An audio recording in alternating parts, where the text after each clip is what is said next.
En 1908, Porfirio Díaz concedió una entrevista al estadounidense James Cleveland, en la que afirmó que no competiría en las siguientes elecciones, pero en realidad no tenía intención de abandonar el poder.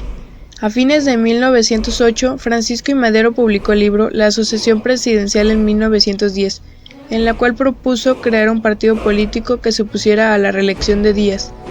Al año siguiente fundó el Partido Nacional Antirreeleccionista, que lo postuló a la presidencia de la República. Como candidato, viajó al país para dar a conocer sus ideas políticas, destacando entre ellas su empeño en convertir a México en un país democrático gobernado por la ley y donde los distintos grupos sociales vivieran en armonía.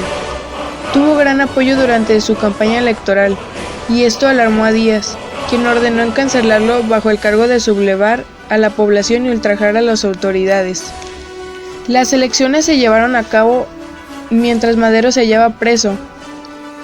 Se impidió el voto libre y entonces Porfirio Díaz volvió a ganar la presidencia.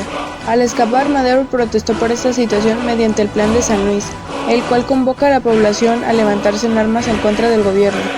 Su llamado encontró respuesta en diversas regiones del país: en Chihuahua con Francisco Villa y Pascual Orozco, en Puebla con los hermanos Aquiles, Máximo y Carmen Cerdán, y en Morelos con Emiliano Zapata. Hubo muchos levantamientos en diferentes regiones, tales también Jalisco, donde hubo también diversos luchadores sociales como Enrique Calleros, Nicolás R. Casillas y Salvador Gómez. En mayo de 1911, el general Díaz renunció a la presidencia y abandonó el país, quedando como presidente interino Francisco León de la Barra, quien organizó elecciones libres en las que resultó triunfador Francisco I. Madero, quien gobernó junto con el vicepresidente José María Pino Suárez. Madero trató de gobernar con apego a la ley y respetando las libertades democráticas. Sin embargo, enfrentó graves problemas, ya que algunos de los partidarios esperaban respuestas inmediatas a las demandas sociales, y al no obtenerlas se alzaron en armas nuevamente, como fue el caso de Emiliano Zapata. Por otra parte, ni los antiguos porfiristas ni los empresarios extranjeros veían con buenos ojos al nuevo presidente. En febrero de 1913, un grupo de militares apoyados por el embajador de Estados Unidos se rebeló contra el gobierno en la Ciudad de México. Este episodio fue conocido como la Decena Trágica, porque en los 10 días que duraron los combates hubo muchas muertes. Madero y el vicepresidente José María Pino Suárez fueron asesinados por órdenes del general Victoriano Huerta, quien usurpó la presidencia.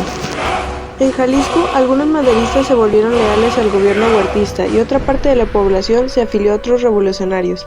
Las actividades revolucionarias comenzaron a afectar la economía de forma marginal.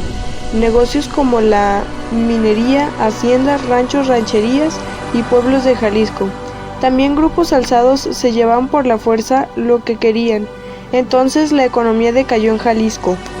Cuando Victoriano Huerta usurpó la presidencia, Venustiano Carranza lo desconoció y se levantó en armas. Lo mismo hicieron los ejércitos de Obregón, Villa y Zapata.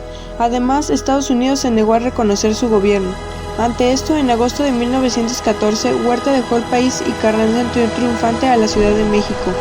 Carranza ocupó de manera interina la presidencia, pero se enfrentó con muchos revolucionarios, entre ellos Zapata y Villa, quienes no estuvieron de acuerdo con él porque pensaban que no se identificaban con los intereses de los campesinos. Los jefes revolucionarios se reunieron en Aguascalientes y nombraron presidente a Eulalio Gutiérrez.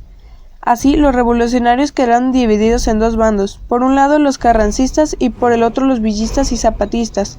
En el bando carrancista, el general Álvaro Obregón dirigió con gran éxito el ejército constitucionalista. Bajo su mando, las tropas de Carranza lograron victorias decisivas sobre sus adversarios en 1915. Las ideas de reforma social quedaron plasmadas en el Plan de Ayala y en la Ley General Agraria. Aunque con la revolución se consiguió cambiar las estructuras del gobierno, la no reelección y repartir las tierras a quien las trabajaba, también tuvo varias desventajas, como que los pobres seguirían pobres y los ricos conservarían su poder. Además de que en México se sentía una gran inestabilidad política, social y económica. El Nuevo México era libre, pero desunido.